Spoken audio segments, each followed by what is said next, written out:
Hello friends, আজকে বানানো হচ্ছে গরম গরম জিলাপি। তাই মা এখানে চালের গুঁড়ো, ময়দা এবং কিছুটা ঘি, সাথে আছে ইনো, সেটা মা বলছে ভালো করে ব্যাটারটা তৈরি করে নিতে হবে, কারণ বাড়িতে বানানো হবে গরম গরম জিলাপি। সাথে থাকো বন্ধুরা। দেখো, এখানে ময়দা এবং চালের গুঁড়ো সাথে একটু ঘি আর ইনো দিয়ে ভালো করে ফেটিয়ে নিতে হবে। তারপরে কাভার মাধ্যমে বোতলে ভরতে হবে, সেটা আমি তোমাদেরকে দেখাচ্ছি। তারপরে কড়াইতে চিনি দিতে হবে আর গরম জল, সাথে একটু ফুড কালার দিয়ে শিরাটা বানিয়ে নিতে হবে।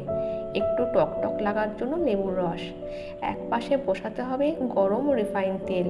এবার দেখো, গোল গোল করে জিলাপিগুলো ভেজে দিয়ে দিতে হবে শিরার মধ্যে। তারপরে আলতো করে উঠিয়ে নিয়ে পরিবেশন করুন সপরিবারে জিলাপি।